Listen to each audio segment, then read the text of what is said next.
that you should understand that your text messages will be read aloud in court or at a deposition. So dance like no one's watching, but text like it'll be read at a deposition. That's correct. That's our rule of thumb here as attorneys.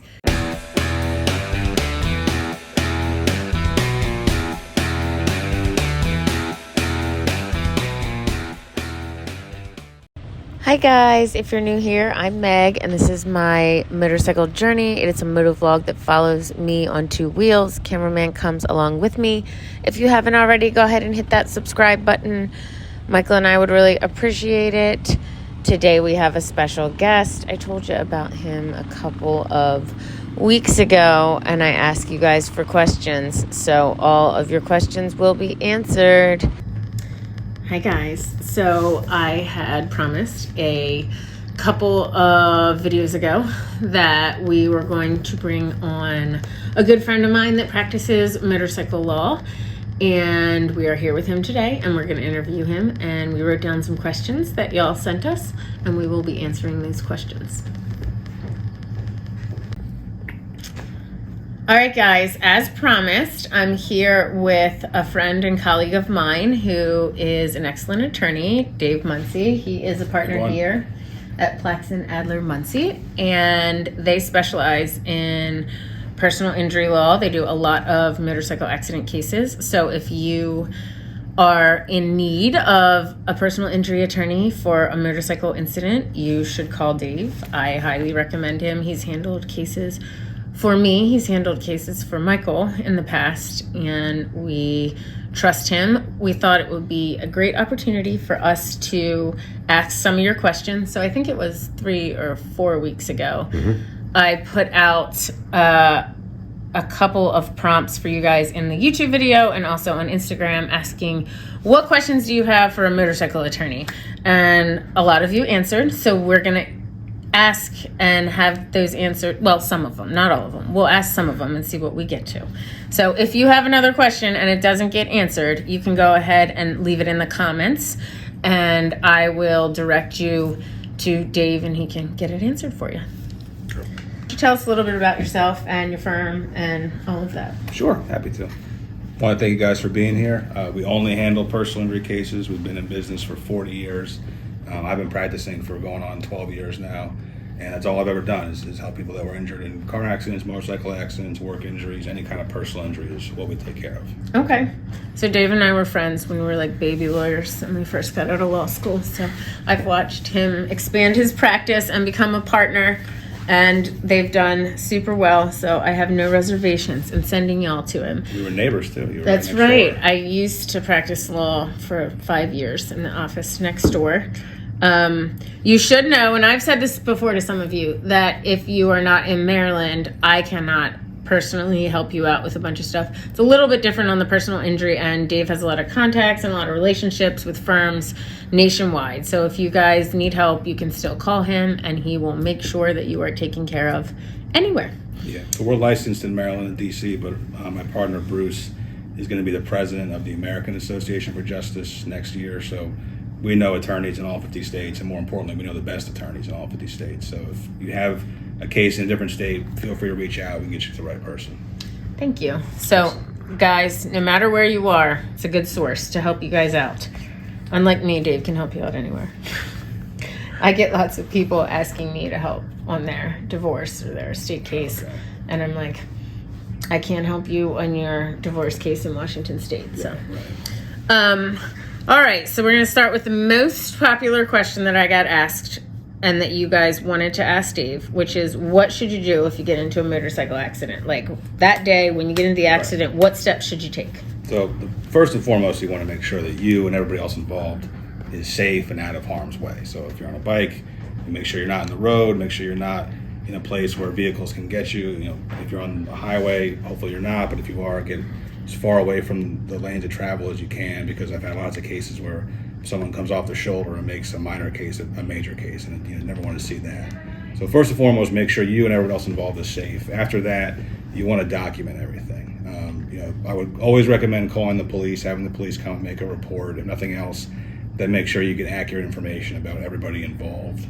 Police officers will not always determine who's at fault, and even if they do, that determination is generally not admissible in court because they were not there to see what happened, but it can be helpful with the insurance process if they do determine fault. Okay, so when you say get all the information, what information should you be getting from everybody involved? So if the police are not there to take everyone's information and document it, you want to get the insurance information from the other involved driver, and you want to get a picture of their license, because if we have to file a lawsuit, we want to know their name, address, and use all that for the purposes of filing the lawsuit. A lot of people will just want to give you your insurance card and be done with it, but then we don't really know who that person is. Might have a name on the car, but might not be their car. So you always want to get a picture of the license of the driver as much as you can at the scene. So who's involved, the damage to the vehicles, because location of damage to vehicles can often determine fault. If someone's saying, you cut me off, or you did this or that, but we see that their story doesn't make sense because of where the damage is, then we can win the case that way. Okay. So very important. Document. I tell everybody that too in my area of law, but apparently it's important for motorcycle accidents. And the other thing to keep in mind is when the police do come, these days almost all of them have body-worn cameras on. You may not really know they're recording, but they are. Okay. So make sure you're calm and cooperative with the police. You don't want to be cursing about their driver or anything like that. That could hurt your case down the road.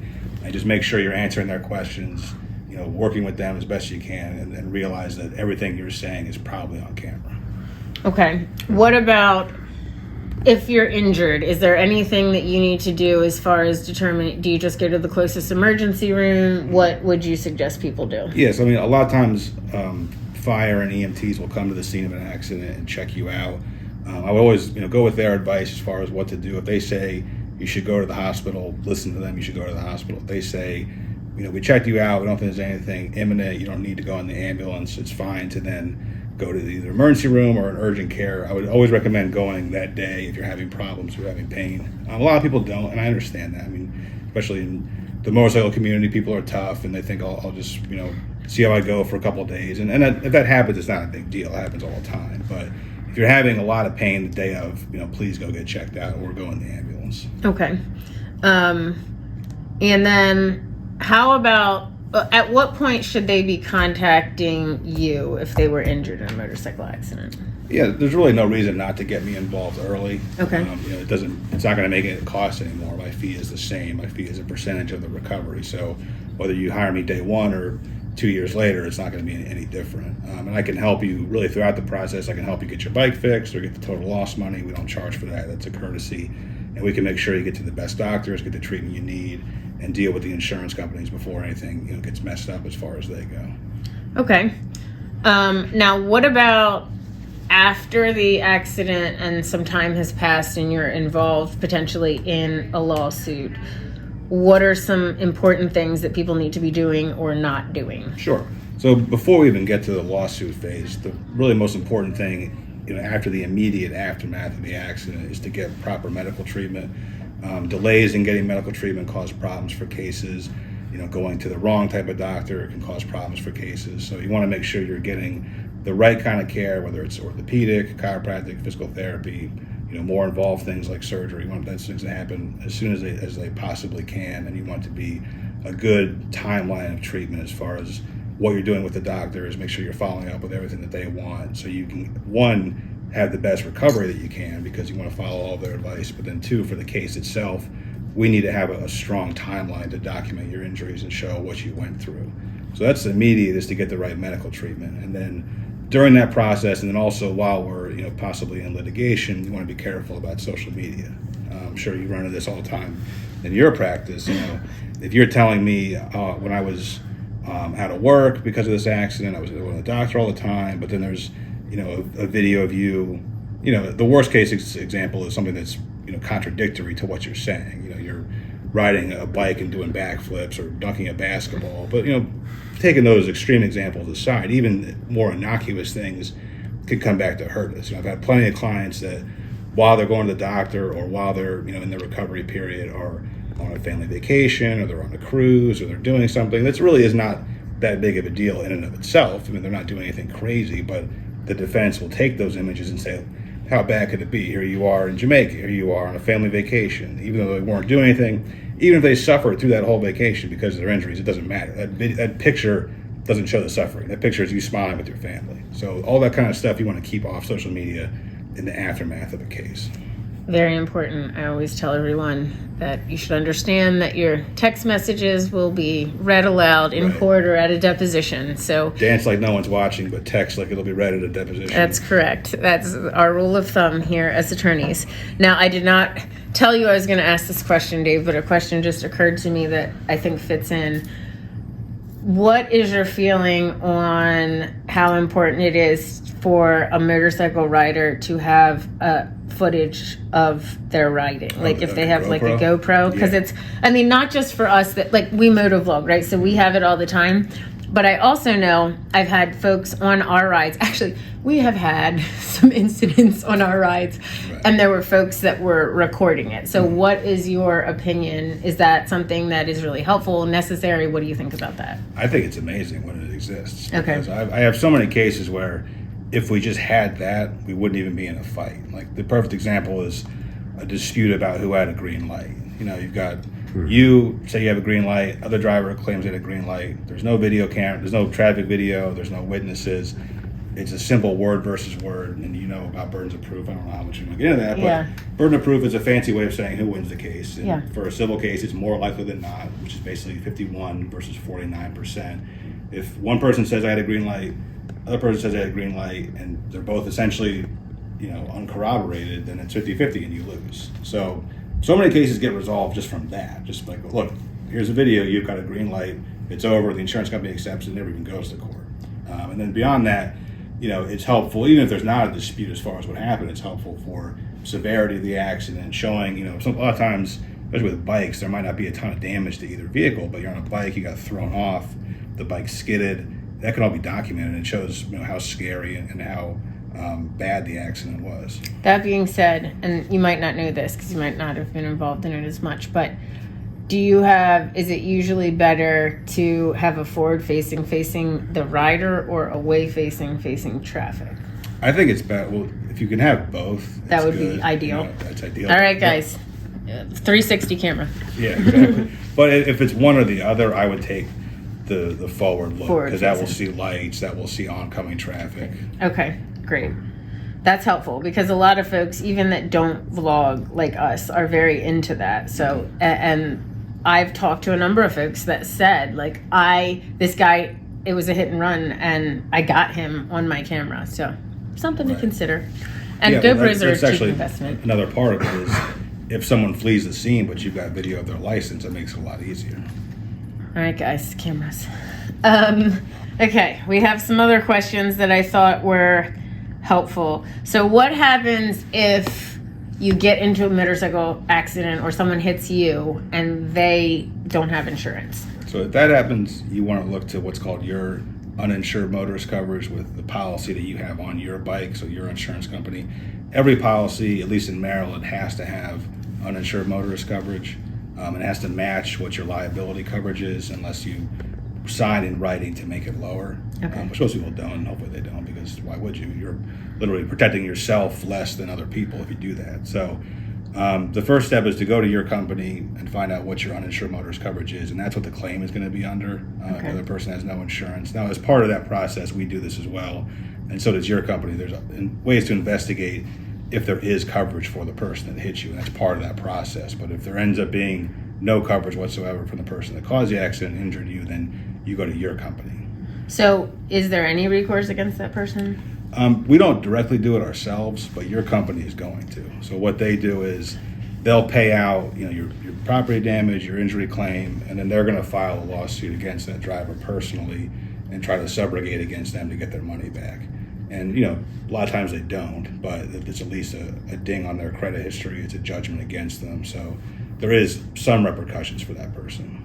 So it sounds like your own insurance is equally as important as the other driver's insurance. What would you advise folks to make sure that they include in their own coverage? Yeah, so the biggest thing is you want to have high limits both for liability and uninsured motorists. So, and I would say that your coverage is actually more important than what anybody else has, because even if somebody that has coverage injures you, if it's severe injuries and you have high limits, you know, you can get money from your company as well to make up the difference. The Maryland state minimum policy is only $30,000 per incident or $60,000 per more than one person injured. So it doesn't go very far, really in any case, but especially if there's significant injuries. So if you have 100,000, the other driver has 30, you can get their 30, then get an additional 70 from your policy. Got it. Okay. On that note, multiple injuries. What happens if you're in an accident and you have a passenger on your motorcycle and they are injured? Is the rider at fault? Is the other driver at fault? What does that look like? It doesn't really. Who's at fault is just determined by what happened. It's not determined as to whether or not you have a passenger. But the unique thing about having a passenger is the passenger, if there is a dispute about what happened, the passenger is going to have to sue both parties to ensure a recovery. Okay. But as far as how it's determined, it's no different than just determining two drivers, having an accident as far as what happened. And they would just be like a passenger in your car. Exactly. It's no different. Okay. We had some other questions.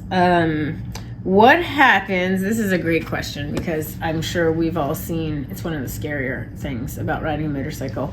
What happens if there are items in another vehicle and those fly off and hit you? What should you do? Because there's so many videos of like chairs and boards and things flying out of a truck and hitting a motorcyclist. Is that person liable in the same way as if they hit you? Mm-hmm. They absolutely are. And the difficult part of it is oftentimes they don't stop. So that goes back to potentially being under the uninsured motorist coverage of your policy. But we do take steps to try to identify who that is. There's lots, especially in today's day and age, there's lots of video cameras out there. If they have a camera on their bike, on the GoPro would have the plate, but beyond that, ring cameras, traffic video cameras, there are ways to identify them. And then their insurance would be held responsible because their negligence, while they didn't run into you, their negligence is not properly securing whatever's on their vehicle. So the claim can be made against them, and if they can't be identified, you can make a claim under the underinsured motorist coverage. Okay. All right. Now, this is something that someone asked, and actually Michael echoed this because we're so used to hearing about this. But it's a big thing, especially this time of year in the spring and summer when people start cutting their grass and there's grass clippings that get blown into the road. And us motorcyclists never do that because we're very responsible and we don't want to hurt other motorcyclists. Right. But and also you know the danger of it. That's true. But is that something where the homeowner would have some liability potentially?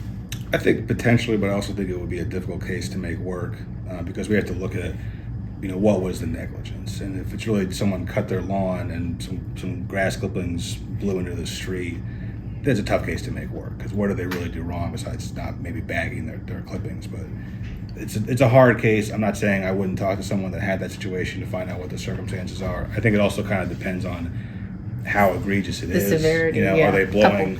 Is it a few clippings, a little bit of clippings that just blew off the lawn? I don't think anyone's really going to accept that as it being their responsibility. But if there's a mile, big mounds of clippings up and down the road, it's kind of a different story. Okay. So, like everything in law, guys, it depends. It depends. That's the answer. Yeah. That's what they teach you in law school. The answer is it depends. That's always the answer. Right. Okay. So I think maybe the last question that we talked about that people want to know is how do they protect themselves before they get into an accident? Yeah. What should they be doing? The biggest thing is look at what your insurance has. Because everyone, wants to look at one number when they buy insurance, and that's the price. And I get that it's a big expense, especially with motorcycles, because there's more risk, there's more danger with motorcycles, so the carriers are going to charge you a higher premium. Absolutely, I understand that, but it makes a massive difference in terms of how much coverage there is. If you have a Maryland state minimum policy of only $30,000, you're legally insured. You can drive on the road, but if you get seriously injured and the other driver either doesn't have coverage or they only have 30, you're getting 30,000 for your injuries no matter what they are. Even if the other driver only has 100, it doesn't go very far either. So you want to get as much insurance as you can. My recommendation at a minimum is a 300 policy, meaning 300,000 per injury, 300,000 per occurrence if more than one person's injured. That's sort of the lowest I would get, and I would get more if you can afford it, because you can get that ahead of time. And then if God forbid you have a really severe accident with severe injuries, you know that you've got at least that much coverage. So, as far as your policy goes, when you are taking out a policy, those are the questions you should be asking. What are my policy limits, uninsured motorist limits? Anything else that they should know? Really, it's just getting the most coverage that you can. Okay. As far as property damage, there's some kind of interesting products now along those lines. I think one of the better ones is new vehicle replacement. So either they'll replace your bike at like a current value or at least a model year newer than what you bought, which I'm sure you all know this depreciation is really big, huge with all vehicles, but particularly motorcycles. Right. Yeah. So if your bike gets destroyed, everyone's always bad when I tell them that the other insurance only has to pay the value of it as we are here today, not what you paid for it. The add-ons that people put on bikes don't really increase the value. Sometimes you can get some of that back through negotiation. You guys should know that because it's very common, especially Harley riders. They'll put $10,000-$20,000. They're not getting that back. Okay, right. It's important to know, guys. That's the kind of thing we've had our arguments with insurance carriers about it, but at the end of the day, it doesn't fundamentally change what the bike was. So nothing aftermarket is primarily going to be covered. Exactly. It's not gonna increase it to the level of what you paid to do all that. So let me ask this question that is pretty naive, but I'm sitting here thinking it as you're talking, and I'm thinking some of them might.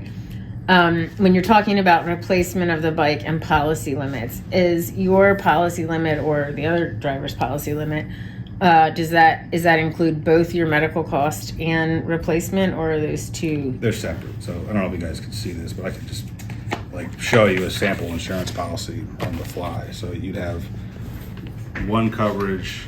Excuse my handwriting. Guys, all of us attorneys are just like doctors, and we have the worst handwriting. So you'll have one coverage for property damage. I'm just going to use state minimums to try to scare you. That's $15,000. Liability coverage minimum is $30,000 per person. If one person's injured, $60,000 per incident or per occurrence. If more than one person's injured, that's if you injure somebody and they're making a claim against you. And then the underinsured, uninsured, also minimums are $30,000 per person, $60,000 per occurrence. So to answer your question, the property damage is separate, but you want to make sure that you have adequate coverage to handle your bike, because $15,000 is not going to cost much. I was going to say, the average touring motorcycle is probably between $25,000 and $45,000. Right. So would you say it's on the individual then to increase their own policy limit as far as that goes? The only thing that insurance companies really do a good job with is determining what coverage you need for property damage, because that's a set thing. They know what the bike or the car is worth. So they'll say, especially if you have a bank note, you should insure it for at least what it's worth. Right. But it's always a good idea to have at least sufficient coverage to cover it if it is destroyed. So what happens if you and I get into an accident and your policy limit is $15,000 and my motorcycle costs $40,000 to replace? So what will happen, assuming you have enough coverage to handle it, you'll go through your company, they'll take care of it, they'll go after the other driver's company, they'll pay them the $15,000, and you'll get part of your deductible back because they got part of their money back. Understood. Okay, that's helpful. See, questions that I should probably know the answers to. It's just a rider, and Dave's teaching me. All right. Well, thanks, guys. Thanks, Dave, for your time and your expertise. And if you guys have any motorcycle injury-related questions, reach out to Dave. His website and contact information will be in the description. I will link the website to the description. I will also be putting it in my Instagram profile and on my Facebook profile, or message me and I'll send you all of Dave's contact info if you have further questions or if you are in need of help after a motorcycle accident in all 50 states. Thanks, guys. Thanks, guys. Appreciate you coming to see me.